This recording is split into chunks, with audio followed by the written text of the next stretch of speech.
எத்தனை சாமி வந்ததையா, இது எந்தெந்த சாமி தந்ததையா, எத்தனை பாட்ட சொன்னதையா,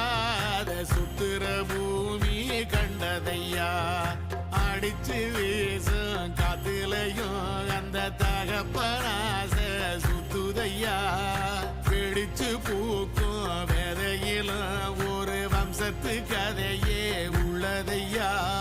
100 தலைமுறை சேர்ந்து செதுக்குன ஈர நலம் இது பாறையா, வாழும் வரையிலும் நீயும் விதைக்கிற கடமை இருக்கு கேளையா, கோடி விளக்காயேந்தி கிடந்த